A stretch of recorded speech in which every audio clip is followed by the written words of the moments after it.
It's all happening today on those Waikato lifestyle blocks. You've already heard from Peter Nation, the Chief Executive of Field Days. He's crutching lambs. Well, Crow Horwath's head of Corporate Agribusiness, he also runs the Bloodstock book, is in Karaka for the New Zealand Bloodstock yearling sales. They're on day 2 today. But before you left, Hayden Dillon, to go to the yearling sales, you had to sort out some issues on your lifestyle life sentence block in the Waikato. Yeah, unfortunately, our pumps had an issue this morning, so beyond my limited expertise, so I've got to get the plumber out to fix that one up. And not ideal when it's been pretty hot, so the old cattle and horses, they drink quite a bit of water. So you've made your way up State Highway 1, you're at Karaka now. What's the feeling like on day 2 of the National Yearling Sales? Yeah, it's pretty good actually. Well, it depends which side you're on from the vendor point of view, and it's been a much improved start. We've got the new format this year, so last night they had the first 100-odd lots go through, and that followed off the new date for the races, the Karaka Millions on the Saturday night, which is a huge success. So it's been a good start. The sales were reasonably strong last night. We won't really know until the end of the sale, but so far so good.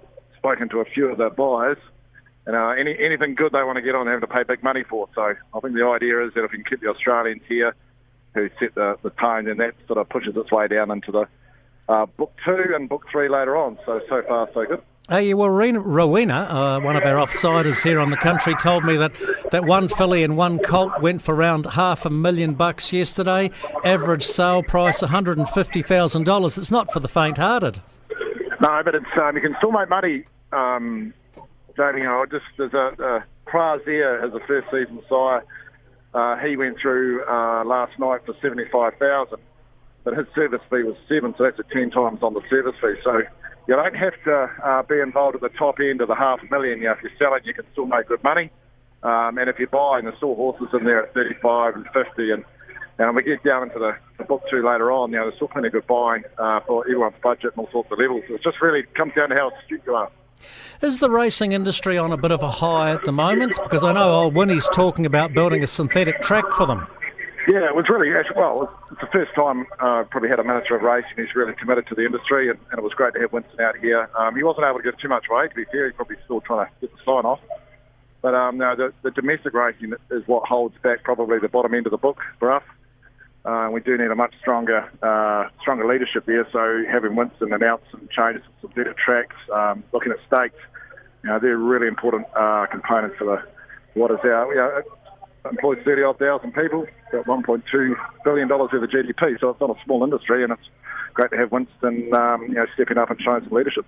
How much of the buying power from the yearling sales comes from offshore?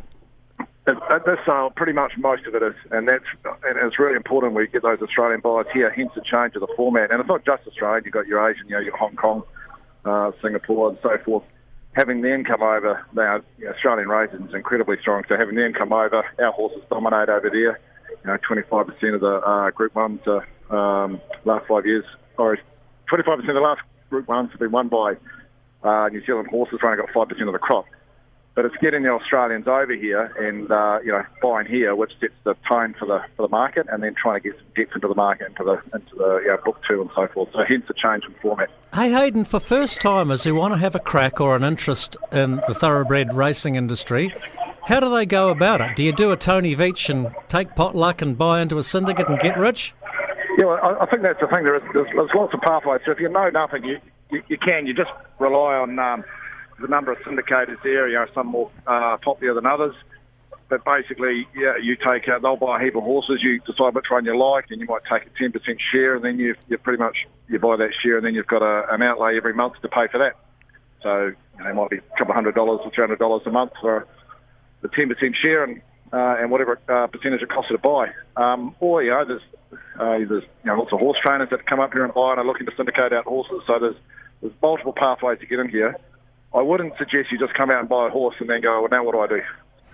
Certainly when you do your homework first. As I said, for the astute ones, it's a lot of fun for the racing. if you want to do some breeding and trading, then there's opportunities there as well. Hey Hayden, just to finish on, put on your corporate agribusiness hat. State of the nation for agriculture in this country at the moment.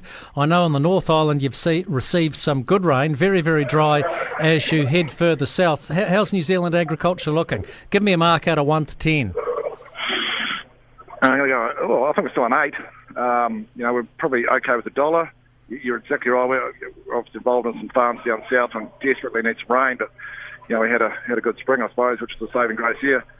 And we're doing pretty well up here.